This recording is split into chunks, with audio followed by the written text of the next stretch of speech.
and welcome back to 20ish podcast. So, as you know, that Germany went, the German Chancellor went to China like last week, and he held a meeting with the CCP officials, and EU is not very happy with it.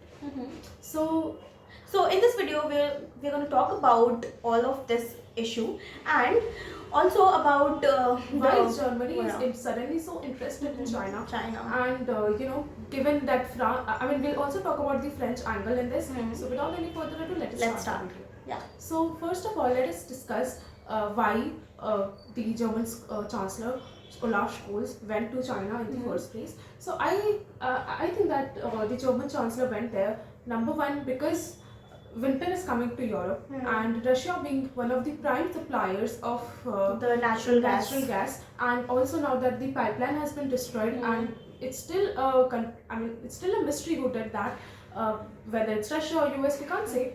So I think Germany went to China because China, after Russia, China is one of the main suppliers of natural gas, and Germany wants, of course, any country would want to secure for its population first, and some things and formations like EU later. So I think this is one of the major reasons why he went there in the security first in Europe place. is actually at a very bad situation, and countries like Germany really want to secure energy security for their own country, given the the chancellor who has just come into power. It's their prime target. Exactly. So this is one of the prime reasons, and the second reason is because if you look at it in this way, Germany has always been a supporter of Pakistan, China, and not India and Indo-Pacific.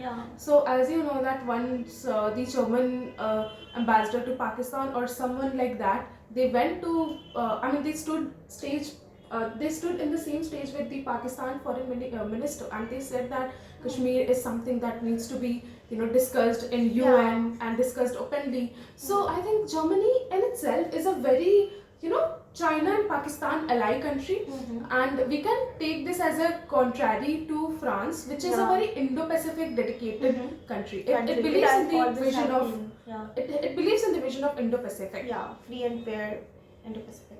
So this is also a reason why German Chancellor went to China. And the third thing is, of course, as you know, that Xi Jinping has been selected for the third term of his presidency. So maybe to congratulate him on that front as well. But yeah, this has actually been in it has actually been set up a lot of controversy around it, given the scenario, that given the Russia-Ukraine war scenario, and then Germany's vice chancellor going to China, which is a big Russia ally. Exactly. So let us now take the view of France, which recently released its national security document, and it mentioned that Indo-Pacific, India is the main ally of France, and that French companies will collaborate with their Indian counterparts to develop more defense equipments and other ammunition. So as you can see that there is a power struggle in the EU itself. Two major EU economies are struggling, are swaying on different roads. Yeah, and one is back in China, another is back in India. So this is going to be very interesting to see in the next few years. How what will be the stance of EU?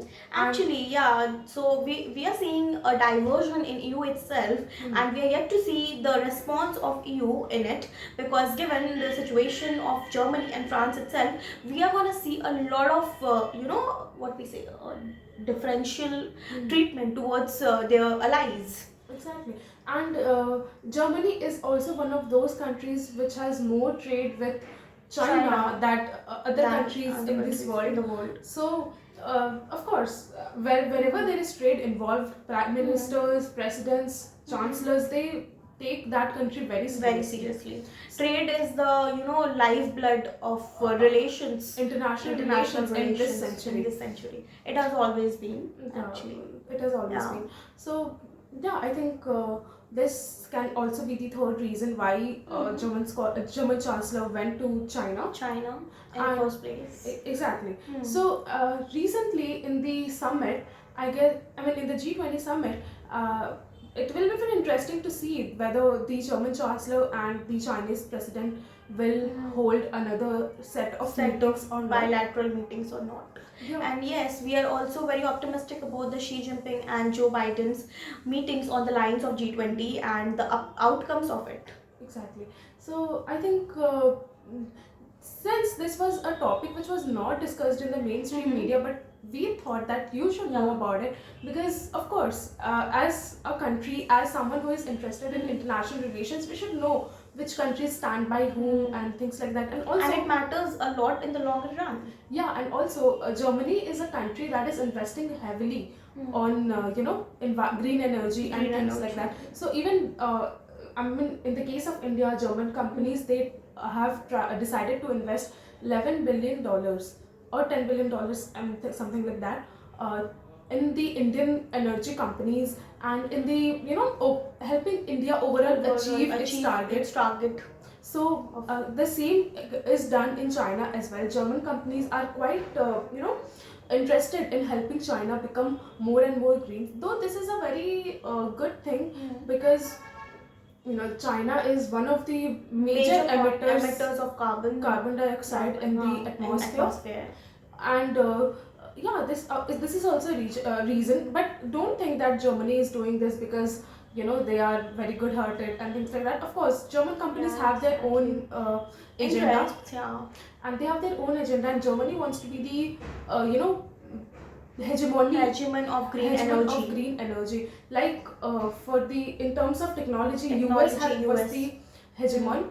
In terms of automobile, Germany is still the hegemon. But in green energy as well, Germany wants to be the hegemon. That is why it is helping countries like India and China. But do not forget that I mean, Germany supports the vision of Indo-Pacific, at least when it is in the G7 group. But apart from it, it is not very committed to it. Yeah, because it is visible on their actions. Yeah, actually, things on the paper and things in action speaks differently. Exactly, and this is the case with Germany. So I think maybe if Germany is really committed towards the Indo-Pacific region and thinks of India as its ally, then they should do something about it. And as Indian citizens, you should know that which countries are aligned with our neighbors are very, very good neighbors. Friendly neighbors, and which are aligned with us, and also what is happening in the EU.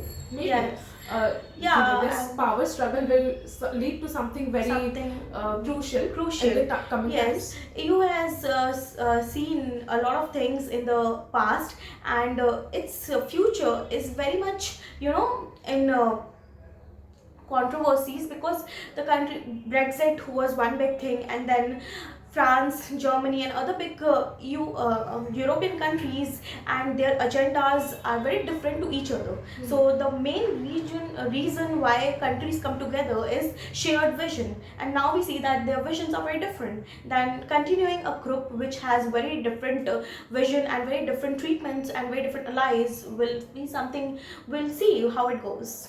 Exactly, but for now, winter is coming in Europe, and the energy security in Europe is really in shambles. Yeah, and they have nowhere to go except for countries like Saudi Arabia, China, the very countries to whom they used to say that they are the major emitters. They need to be imposed with fines, that. And we are yet to see how strong their will to support Ukraine is, given the situation back at home is so worse.